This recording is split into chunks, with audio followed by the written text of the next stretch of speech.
सभी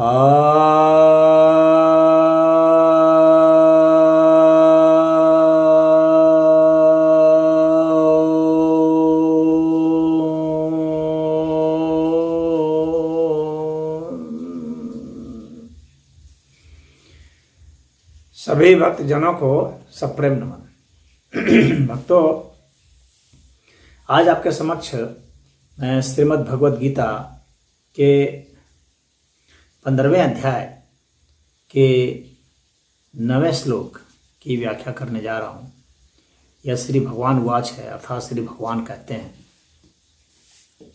श्रोत्रम चक्षुः स्पर्शनम च रसनम घ्राणम एव च अधिष्ठाय मनश्चायम विषयान उपसेवते। अर्थात श्रोत्र से यानी सुनने की शक्ति से, श्रोत्र से, चक्षु से यानी देखने की शक्ति से, स्पर्शनम स्पर्श की शक्ति से, रसनम रस ग्रहण करने की शक्ति से, घ्राणम सूंघने की शक्ति से, और इन सब का जो अधिष्ठान है यानी मेन हेड जो है वह मन, ये सब जो मिल करके क्या करते हैं, विषयान उपसेवते, विषयों का सेवन करते हैं। तो यहाँ पर भगवान ने जो हमारे इंद्रियां हैं, ज्ञान इंद्रियां, उनका वर्णन किया है कि ये जो सुनने की शक्ति है, वह जो सूंघने की शक्ति है, जो देखने की शक्ति है, जो चखने की शक्ति है, जो स्पर्श की शक्ति है, इनसे ही हम वस्तुओं का ज्ञान करते हैं। और उसके बाद फिर एक और है जो इनका अधिष्ठान है, जो इनका हेड है, वह है मन। मन से इनका करते हैं, विषयों का सेवन इसी से करते हैं। विषय अर्थात जिसका हमें सेवन करना है, जो चाहे वह बाहरी विषय हो चाहे अंदर के विषय हो, इन दोनों प्रकार के विषयों का हम सेवन करते हैं।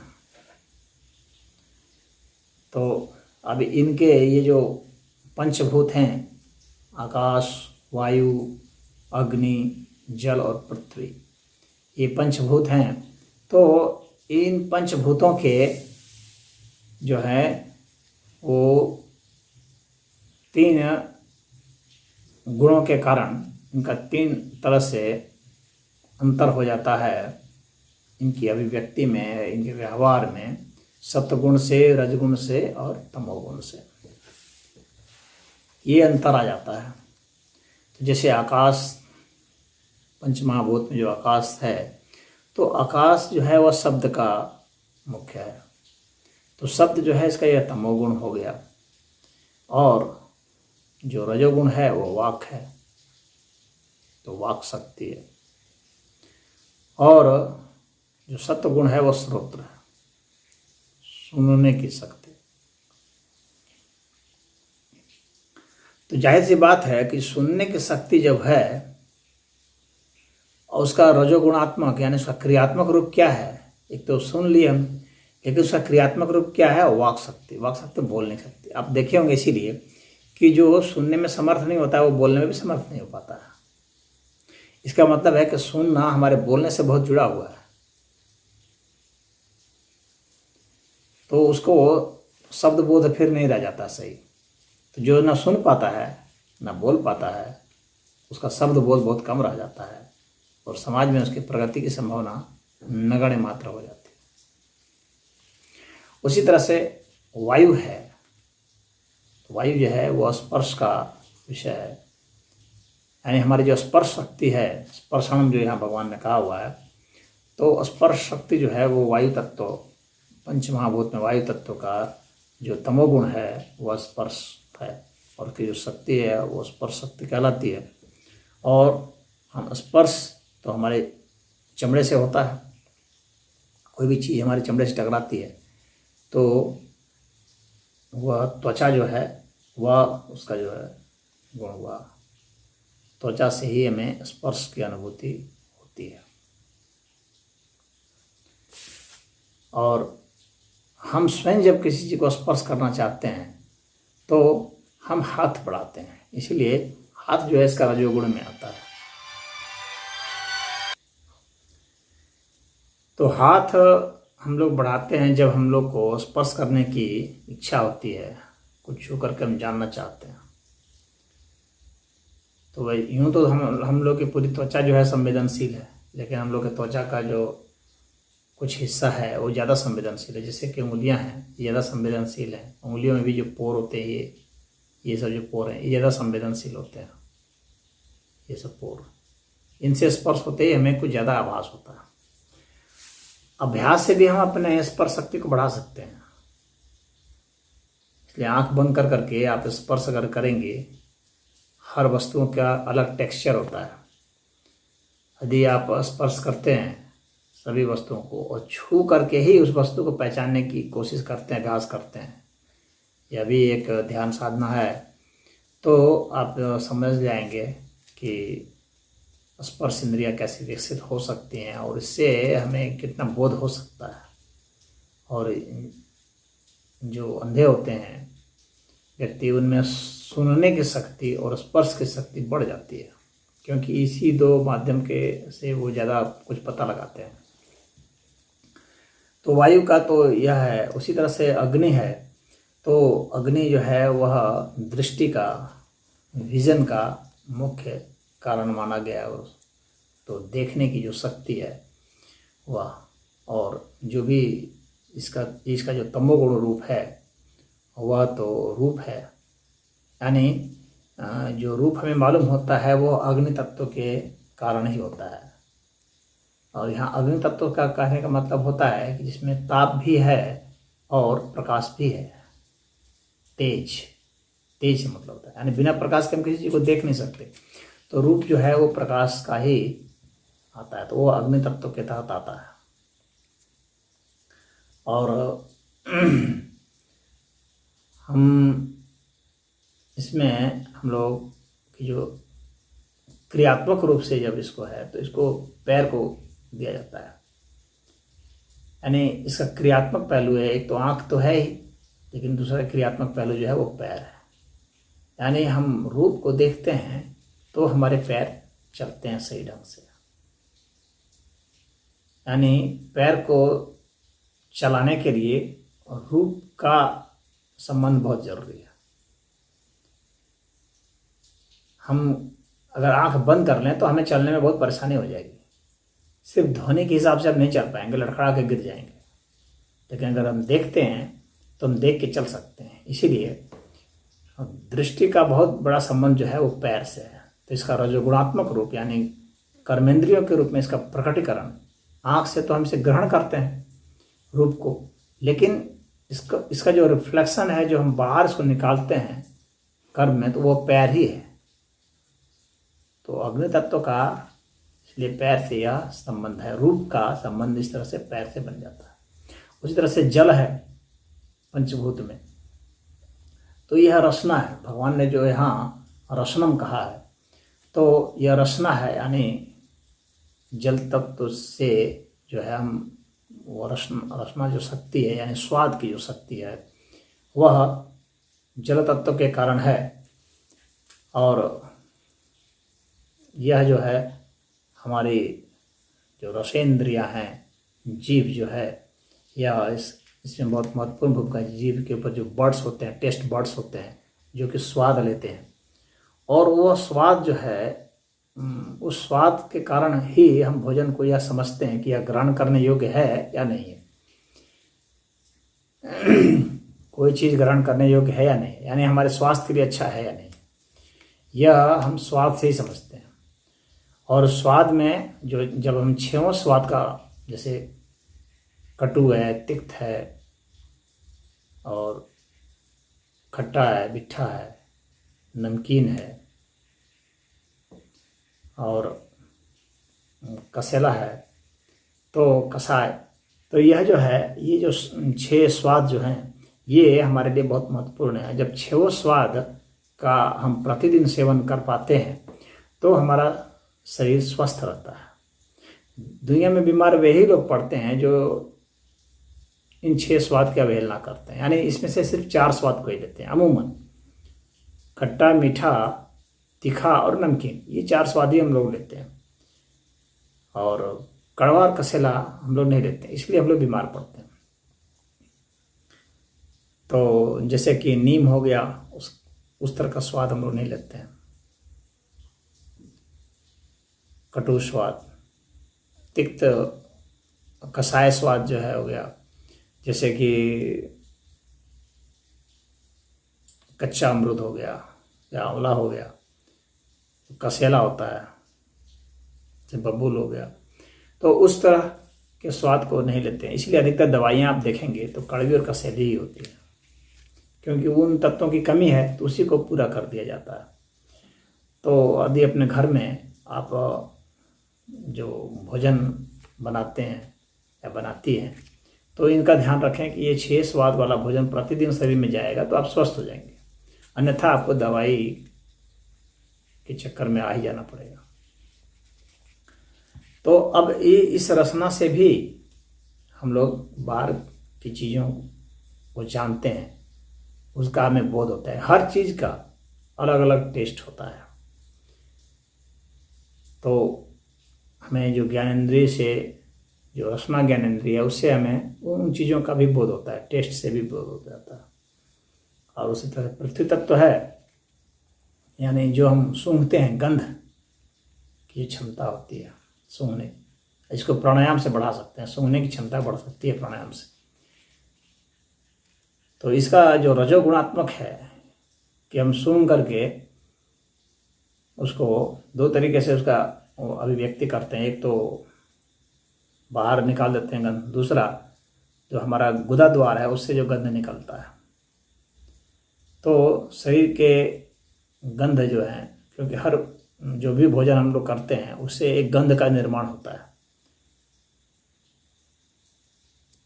जो भी गैस बन जाती है तो वो गैस में गंध होती है। तो वह जो है उसका सूक्ष्म स्वरूप वही है। तो उससे हम लोग इसे मल विसर्जन करते हैं तो गैस का निर्माण होता है। गैस जरूरी भी है क्योंकि गैस वहाँ प्रेशर का भी काम करता है। तो पृथ्वी तत्व का जो है रजोगुणात्मक स्वरूप जो है वह गुदा ही है, और तमोगुण स्वरूप तो गंध है। तो भगवान कह रहे हैं कि इन सब चीज़ों से क्या होता है कि इससे हम दुनियावी चीज़ को जानते हैं। इस जगत के वस्तुओं का ज्ञान हमको इन ज्ञानेंद्रियों से होता है। अब ये इनका जो अधिष्ठाता है वो मन है। मन से हम इन सब चीज़ों को जानते हैं, क्योंकि ये सभी अपनी संवेदनाएं जो है मन तक पहुंचाती हैं। फिर मन इनका विश्लेषण करता है, बुद्धि का विश्लेषण करती है, मन इसका स्टोर करता है। फिर मन बुद्धि के माध्यम से हम इनको स्मरण भी रखते हैं, हम पहचानते भी हैं ये इस तरह से है, और उसके स्मरण से भी हमारे शरीर में स्फुरण हो जाता है। तो विषयों का सेवन हम इसके जरिए करते हैं, लेकिन विषयों का सेवन हम कितना भी कर लें, हाँ ये मनोराज्य है। मन के द्वारा ही हम तो सब कल्पना करते हैं ना, दुनिया में संकल्प विकल्प करते हैं मन से, मनोराज्य में चलते हैं। तो पहले तो हम मन से ही सब सोच लेते हैं हमें ये करना है वो करना है। तो मन की दुनिया में हम जीते हैं, उसमें से कुछ चीज़ों को हम प्रकट करते हैं, किसी को प्रकट नहीं भी करते हैं। सारी चीज़ को प्रकट करेंगे तो लोग हमें पागल बोलेंगे, क्योंकि हम लोग इतना चीज़ सोच लेते हैं कि उसको हम बोल भी नहीं सकते। हमें लज्जा भी आएगी, हम लोगों ने किसके विषय में क्या क्या नहीं सोच रखा है, हम उसे बोल नहीं सकते, तो अपने दिमाग में छिपा कर रखते हैं। वे सब जो चीज़ें हम सोचते हैं और उसको हम बोल नहीं पाते, वे सब दमन में चले जाते हैं, वो दमित इच्छाओं में शामिल होते चले जाते हैं, और वह भी हमारे व्यक्तित्व पर बहुत बुरा प्रभाव डालता है। इसलिए स्वस्थ चिंतन वही होता है जिसको कि हम प्रकट कर सकते हैं। तो बहुत सारे जो झूठ हैं, फरेब हैं, धोखाधड़ी, इसको हम प्रकट नहीं कर पाते। तो हम लोग के मनोराज्य में यह निवास करता है, और वहाँ के जो संस्कार हैं दिमाग में पड़ते हैं और उसका इफेक्ट आता रहता है। हम कहाँ से रोग उत्पन्न होता है हम लोग सोचते हैं, ये सोच ही नहीं पाते। उसी मनोराज्य से ये सब रोग बाहर आते हैं। उसी मनोराज्य से बहुत तरह की वृत्तियाँ बाहर आती हैं, जिससे हम तमाम तरह के कर्म करते हैं। तो यह जो है, हम विषयों का सेवन करते रहते हैं और हम लगातार प्रयास करते हैं कि हर वस्तुओं को इस तरह से ग्रहण करें, ग्रहण किए हुए हैं तो उसको इकट्ठा करें, इकट्ठा करके फिर जो है उसको संजोएं, बढ़ाएं, इसी फिराक में रहते हैं। तो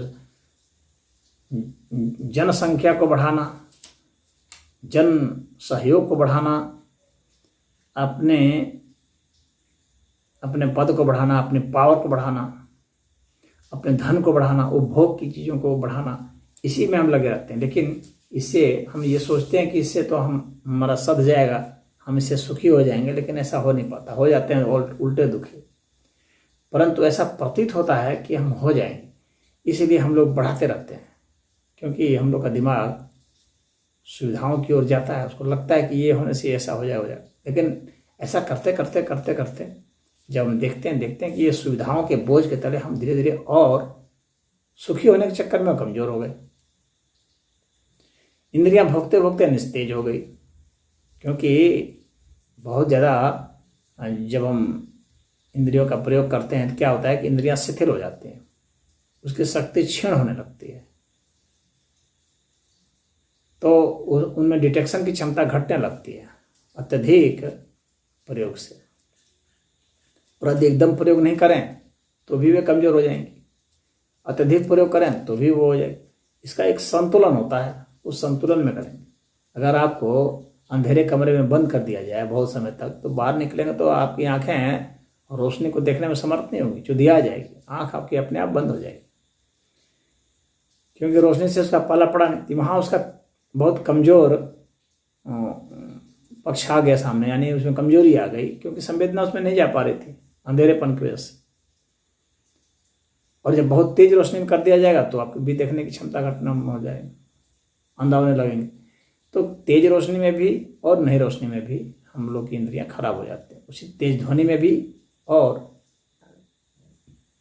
ध्वनि का आघात बिल्कुल भी नहीं हो कान में, उससे भी कमजोरी आने लगती है। ज़्यादा बोलेंगे तब भी, कम बोलेंगे तब भी वाणी खराब हो जाएगी। ज़्यादा सूंघेंगे या कम सूंघेंगे तो भी हमारी घ्राण शक्ति घट जाएगी। बुढ़े लोग हैं, उनको घी की गंध नहीं आती है, वो कहते हैं घी में बहुत मिलावट हो गई है। अगर बढ़िया घी भी अभी दिया जाए, कहेंगे कि वो बात नहीं है। वे ये नहीं कह पाते हैं कि भाई अब हमारे में वो क्षमता नहीं रही सूंघने की। ये छोटे बच्चे में तो सूंघ ही रहे हैं उसी तरह से स्पर्श इंद्रिय है। जैसे सेक्स वगैरह करते हैं तो स्पर्श इंद्रिय का प्रयोग होता है। अत्यधिक प्रयोग कर लेंगे तो फिर वो जो है उससे भी उत्तेजना घट जाती है, उसका सुख खत्म हो जाएगा। तो यह अत्यधिक स्पर्श, कड़े स्पर्श से और बहुत हल्का स्पर्श से, इन दोनों से ही इसमें कमी आ जाती है। तो एक संतुलन चाहिए हम लोग के शरीर में, तभी हमारे ये ज्ञान इंद्रियां काम करेगी। ज़्यादा और कम दोनों में ही इसको क्षति पहुंच जाती है। लेकिन इन इंद्रियों से जो भी संवेदनाएं हमको जाती है, जो भी ज्ञान हमारे पास जाता है, जो भी तृप्ति हम हासिल करने की कोशिश करते हैं, वह बहुत क्षण भर की ही होती है, क्योंकि इनकी संवेदनाएं, इनके संसर्ग क्षण भर के लिए होते हैं। तो इसीलिए ये हमें संतुष्ट नहीं कर पाते हैं। हमें थोड़ी देर के लिए तो वो करते हैं, लेकिन फिर हमें प्रेरणा देते हैं, फिर एक थोड़ी संतुष्टि आती है, लेकिन फिर उबन हो जाती है, फिर हम हट जाते हैं इस तरह से। क्योंकि यह जो अस्तित्व है, लगातार बदलाव हो रहे हैं, तो ये लगातार बदलाव वाले अस्तित्व को अगर हम महसूस भी किए तो फिर जो है वो, उसको अगर हम सोचें कि अस्थायी टिक जाए तो संभव ही नहीं है, क्योंकि वो उसका नेचर ही नहीं, वो उसका स्वभाव ही नहीं है। तो हम अस्थायी भाव इसको नहीं दे सकते। अस्थायी भाव तो इसका परिवर्तन ही अस्थायित्व है इसमें। और शुद्ध रूप से जो अस्थायित्व होता है तो वो यही है कि इन विषयों से ऊपर उठ जाएं, विषयों के सेवन से हम ऊपर उठ जाएं। क्योंकि इन विषयों में अगर हम रमते हैं तो क्या होता है कि हम अपनी तृष्णा को बढ़ाते हैं। जैसे अग्नि में घी डालते आते तो घी की ज्वाला, अग्नि की ज्वाला जो है घी के कारण वो धधकती जाएगी, वो शांत नहीं होती है। जो भर्तृहरि हैं उन्होंने अपने वैराग्य शतक में कहा है, भोगान भुक्ता वयमेव भुक्तः, तपोः न तप्तं वयमेव तप्तः, कालो न यातो वयमेव याता, तृष्णा न जीर्णा वयमेव जीर्णः। अर्थात हम भोगे हैं या हम भोग द्वारा भोगे गए हैं, हमने तप किया है या तप ने हमें तपाया है, समय बीता है या हम बीत गए, और जीर्ण हमारा शरीर हो गया है, लेकिन तृष्णा जीर्ण हुई कि हम जीर्ण हुए। तृष्णा तो उसी तरह से बुढ़ापे में भी तृष्णा वैसे ही बनी रहती। तो कहने का तात्पर्य है कि इन सब के सेवन से जो है हम संतुष्ट नहीं हो सकते हैं, अस्थाई पनिशमेंट नहीं है, इसमें क्षण भंगुरता है। तो इसका यही नेचर है, इसमें इसका कोई दोष नहीं है, इंद्रियों का भी कोई दोष नहीं है। तो क्या फिर दोष किस चीज़ का है? दोष इसका है कि हम अस्थाई तृप्ति क्यों खोजते हैं। अगर अस्थाई तृप्ति खोजते हैं तो फिर हमें अस्थाई चीज़ जो है उधर जाना पड़ेगा जहाँ बदलाव नहीं है। अगर हम अस्थायित्व खोजते हैं तब तो ये ठीक ही है, अस्थायित्व इसमें है, लेकिन हम लोग अस्थायित्व खोजते हैं क्योंकि वह हमारा मूल स्वभाव है अस्थायित्व। तो जो हमारा मूल स्वभाव है अस्थायित्व, तो उसके लिए अपरिवर्तनशील स्थिति में जाना पड़ेगा। यानी अपरिवर्तनशील स्थिति क्या है? सिर्फ आत्म तत्व परमात्म तत्व ही जो है शाश्वत है, अपरिवर्तनशीलता के अर्थ में, जहाँ कोई परिवर्तन नहीं होता, वह हमारा मूल स्वभाव है। तो अगर हम वहाँ चले जाते हैं तो हमें आत्म तत्व का एहसास होगा, परमात्म तत्व का एहसास होगा, उसकी अनुभूति में होगी, वहाँ हमें स्थायित्व मिलेगा, जहाँ के बाद कोई चीज़ क्षीण नहीं होती है। तो इसमें इतना ही है।